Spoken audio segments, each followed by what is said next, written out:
क्या आप जानते हैं गीता का असली ज्ञान कब शुरू हुआ? जब अर्जुन युद्ध भूमि में दुख तथा मोह से भर गए थे, तब भगवान श्री कृष्ण ने अर्जुन को जीवन का महान ज्ञान दिया। आइए सुनते हैं श्रीमद् भगवद गीता के दूसरे अध्याय के पहले 5 श्लोक।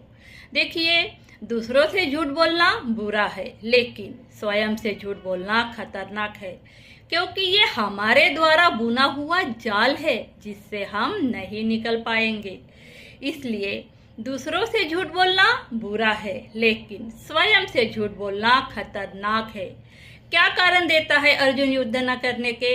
कि मेरे सामने मेरे अपने खड़े हैं, इसलिए मैं युद्ध नहीं करूंगा। बस यहीं से श्री कृष्ण अर्जुन को झकझोरना शुरू कर देते हैं। यहीं से दूसरा अध्याय का प्रारंभ होता है।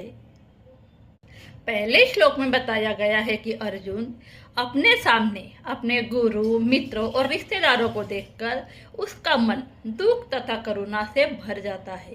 अर्जुन का मन कमजोर हो जाता है और वो युद्ध भूमि में पीछे हटने लगता है। अर्जुन के नेत्रों में अश्रु है दया के। अर्जुन कहता है, हे केशव, मैं कैसे इन सब का वध कर दूं? मैं कैसे इन सब को मार दूं? इन सब को मारने से तो अच्छा है मैं स्वयं मर जाऊं। अर्जुन के नेत्रों में अश्रु है दया के और वो श्री कृष्ण पहचान लेते हैं। धन्य है वो जिसने श्री कृष्ण की शरणागति ग्रहण कर ली है, क्योंकि वो हमें वहां तक सुंदर बनाते हैं जहां तक जाने का किसी का सामर्थ्य नहीं है। वो हमें वहां तक सुंदर बनाते हैं जहां तक हमारी दृष्टि नहीं जाती, जहां तक हमारी बुद्धि नहीं जाती। यह पहला श्लोक हमें यही संदेश देता है। कभी कभी हमारी भावनाएं हमें अपने कर्तव्य से दूर करती है। दूसरे श्लोक में श्री कृष्ण कहते हैं, अर्जुन, यह कमजोरी और मोह वीरों के योग्य नहीं है, बल्कि सही निर्णय लेने की है। दूसरे श्लोक में श्री कृष्ण अर्जुन को रोकते हुए कहते हैं, अर्जुन, तुम्हारे मन में यह कल्प आया कैसे? यह वीरों को तनिक भी शोभा नहीं देता।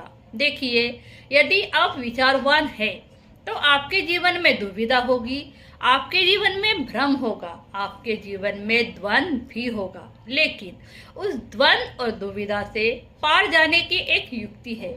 कूद जाया जाए द्वंद्व में, सामना करिए, क्योंकि कोई भी विपरीत परिस्थिति आपसे ज्यादा बलवती नहीं है, आपसे ज्यादा बुद्धिमान नहीं है।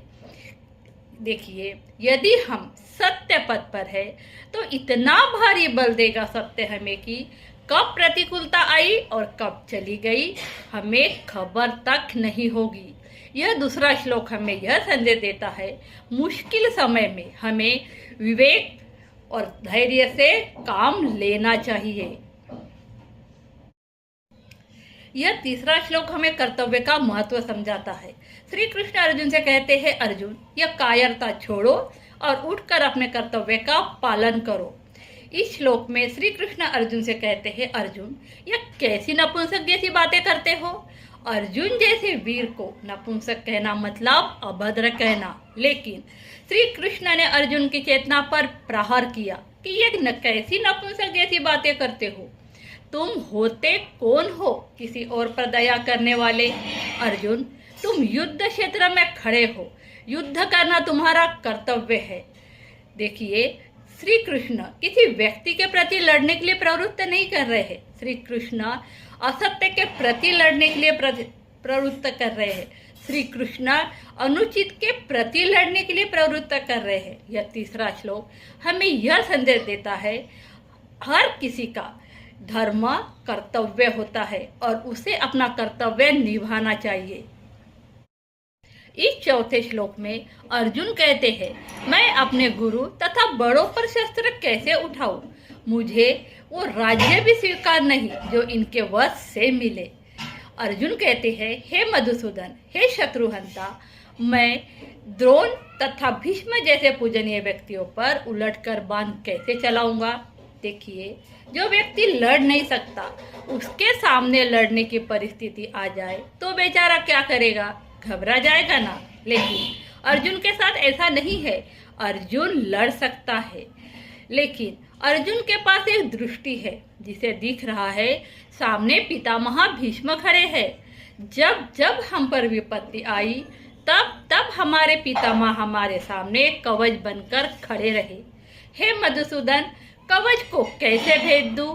सामने द्रोणाचार्य खड़े हैं जिन्होंने अपने पुत्र अश्वत्थामा को एक ओर रखकर अर्जुन को सर्वश्रेष्ठ धनुर्धर बनाया। हे शत्रुहंता, राज्य के लिए, भूमि के लिए मैं ये अमानवीय कृत्य कैसे कर दूं? इस श्लोक में अर्जुन का एक गुण निकल कर सामने आता है। अर्जुन युद्ध के योग्य होते हुए भी युद्ध से पहले विचार कर रहे हैं। यह चौथा श्लोक हमें यह संदेश देता है, किसी भी कार्य में प्रवृत्त होने से पहले यह सोचना आवश्यक है, इस कार्य का परिणाम मेरे लिए क्या होगा और अन्य के लिए क्या होगा। इस 5वें श्लोक में अर्जुन श्री कृष्ण से कहते हैं, हे केशव, मैं आपकी बात मान लेता हूँ, मैं नहीं जानता मैं मरूंगा या ये मरेंगे, लेकिन गुरुजनों पर शस्त्र उठाना भी अपराध है।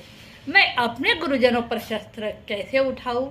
देखिए, जो गुरु नित्य कर्म में रत हो और जो विवेक शून्य हो, त्याज्य है। इतने पर भी अर्जुन सोचता है कि वो उसके गुरुजन हैं।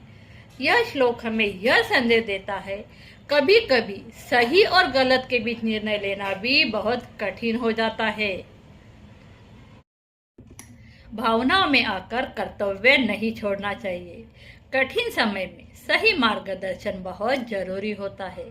भगवान का ज्ञान हमें सही निर्णय लेने की शक्ति देता है।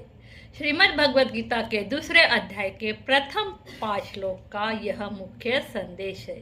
अगर आपको यह वीडियो अच्छा लगे तो शेयर फॉलो जरूर कीजिएगा। जय श्री कृष्णा और कमेंट में जय श्री कृष्णा जरूर लिखिएगा। जय श्री कृष्णा।